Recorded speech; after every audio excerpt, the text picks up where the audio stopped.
What is up, everybody? Welcome to the first episode of the reboot of Ask a Pastor. I did this many, many years ago, and I did a poll with you guys to see if I should bring it back, and you overwhelmingly encouraged me to do so. So do me a favor, help spread the word, help get the word out, share it, like it, comment, do all the things and help me get the word out about this show, podcast, whatever you want to call it. And so I'm excited to be here with you today. My hope is that this world that we live in says that the church is not answering questions, that the church doesn't tackle the hard conversations. And so what my hope is that in this show, you can ask me whatever you want to ask, and I'm going to answer. So if you'd like to ask a question today, I have a full script, a full show of what I'm going to talk about. So if you would like to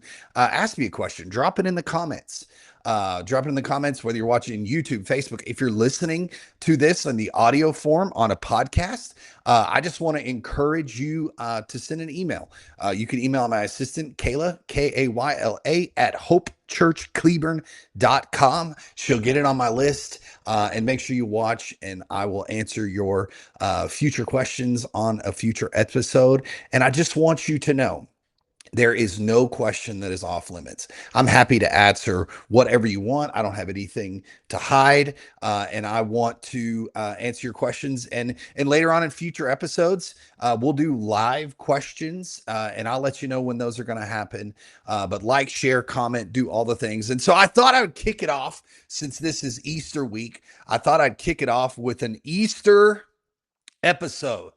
So you see in the title is, how can we know that the resurrection really happened? And so today, my hope is that I'm going to talk about some theories that people try to explain the way the resurrection, and I'm going to debunk those theories. And then I'm going to end with giving you some evidence as why we know that the resurrection of Jesus Christ really happened. Because this Sunday, we celebrate the resurrection, we celebrate Easter, and we celebrate that our Lord has risen from the dead. And if that is true, which I'm hoping to prove that to you, if that is true, that should change every aspect of our lives. So let's get into it. Let's start with theories. So theories that try to explain away the resurrection. The first theory is the hallucination theory. And so the hallucination theory claims that the disciples imagined seeing Jesus because that's what they wanted to happen. They wanted him to rise. Now, here's the problem with that. The problem is, number one, the disciples were not expecting him to rise. In fact, they didn't know that he was going to rise. They weren't going to the tomb to look for him to rise. In fact, it was a bunch of women that actually went to the tomb. It wasn't even the disciples themselves. And so the disciples were not expecting him to rise. Another problem is Jesus was seen physically after the resurrection. And he was recognized. He spoke to people. He ate with people. Thomas touched his body. And also, this theory doesn't explain away that there was an empty tomb. And so the bottom line is that hallucinations don't eat fish or leave their tombs. And so if this theory were to be true, the problem with it is that Jesus ate fish with the disciples, and he was seen by not just one, not just two, but thousands of people. And the biblical record in which where he was seen was spread throughout. And so, excuse me, if they were making it up, then people would have known that it was a fallacy. So hallucination theory was number one. Number two, there's objective vision theory. And so this claims is that God gave visions to show Jesus' spirit lived on. Here's the problem with that. The problem with that one is that Jesus emphasized, and the accounts emphasize, that there was a bodily resurrection, not just a spiritual resurrection. Jesus' bodily raising was what actually happened, was actually seen by all. And so that debunks this theory. Number three is the imposter theory. The imposter theory claims that someone pretended to be Jesus. But here's the problem. Multiple groups recognized him. And the close followers like Peter and John They weren't fooled. Because here's the thing, my family knows me well. And if an imposter of Todd Barham came home, my wife would know it. My wife is a detective. She watches 2020. Those are the things that she loves. And so if I came home, if somebody else came home other than me, my wife would know it. And that also requires a massive amount of coordinated deception. What we've known throughout history is humans aren't necessarily capable of having massive amounts of coordinated deception. Number four, the stolen body theory. The stolen body theory. This claims that the disciples stole the body. Here's some problems with that theory. The disciples were fearful and hidden. They were a bunch of scaredy cats that ran away. So you're saying that they went from a bunch of people that fled to now they are taking on the Roman army. Uh, Another is why did they die for something that they knew that was a lie? Why did the disciples die for something that they knew was a lie? All the disciples, most of them, not all, but most of them died a horrific death, going to their grave saying that Jesus had risen from the dead. So you don't see throughout history that people die for something that is false.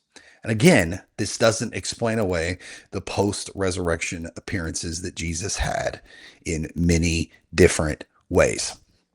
So, and the fifth and finally is it the only conclusion that we can come to with all of these is that it really happened.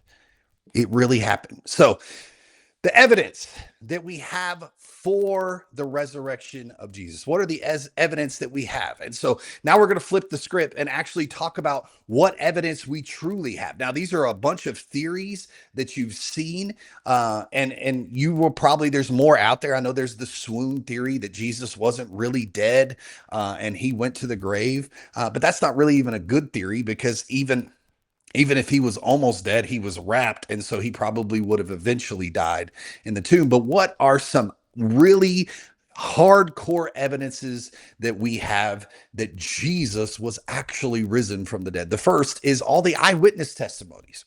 Jesus didn't just appear to one person, he appeared to many. He appeared to Mary Magdalene, other women. He appeared to the two disciples on the road to the Emmaus. He appeared to Peter, the 10 disciples, the 11 disciples with Thomas, 7 disciples by the sea. And the Bible talks about a large group. And also the Bible talks about that over 500 people at once saw him. And this was distributed in the area that they saw him.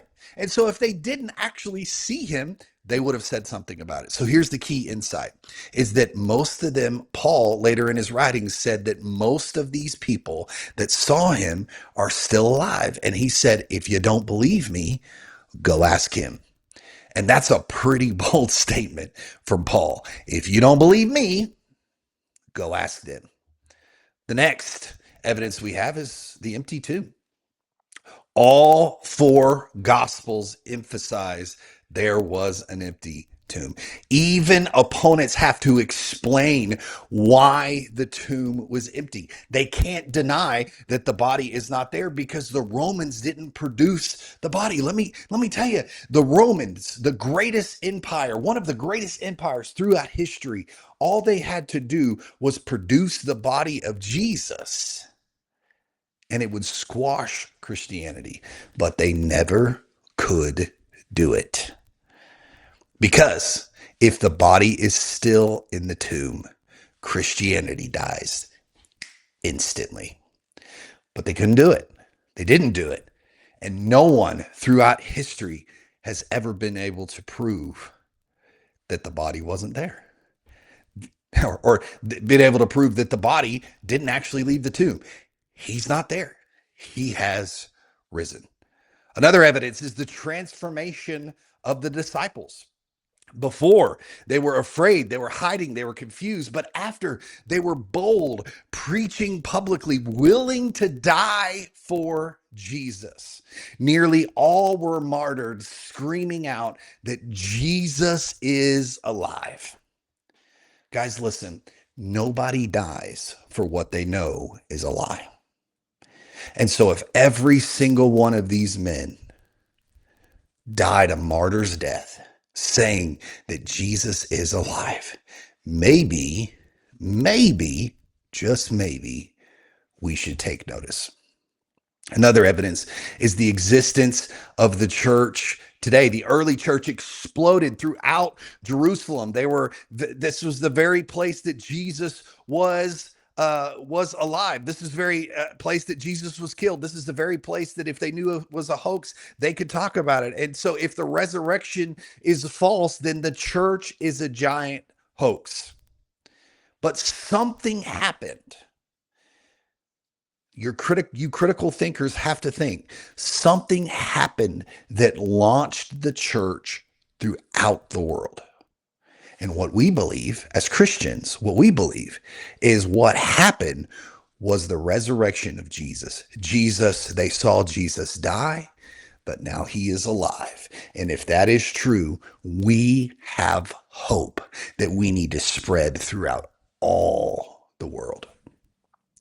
Another evidence is the shift to Sunday worship.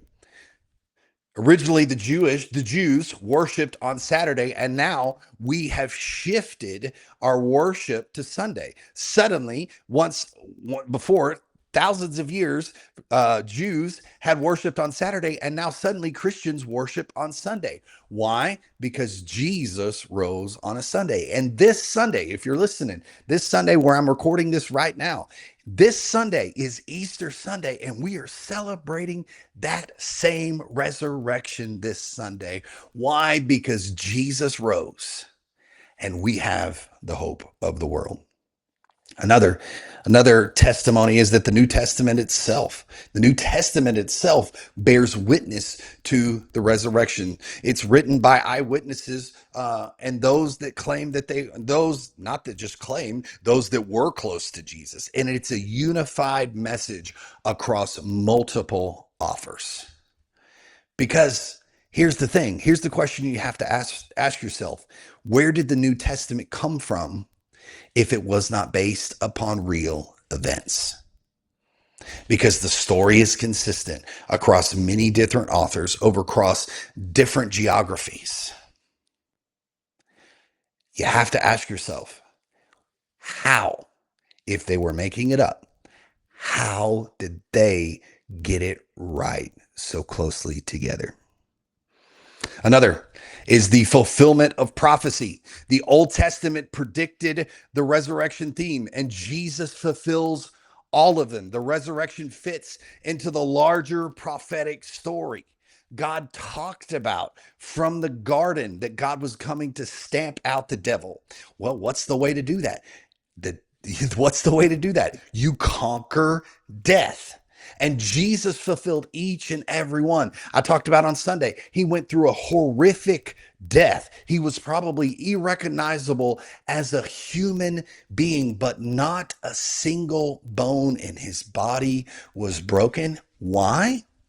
It was prophesied that not a single bone, because you know that in the Jewish custom in the Old Testament, a paschal lamb, a lamb that takes away the sin, had to be an unblemished lamb, a lamb that did not have a broken bone, a lamb that was not blemished. And Jesus was that paschal lamb. Jesus was that Passover lamb for us that took away the sins of the world. And the last evidence that we have, and I'm sure there's many, many more, is that it completes the entire Christian story. The resurrection completes the entirety of the Christian story.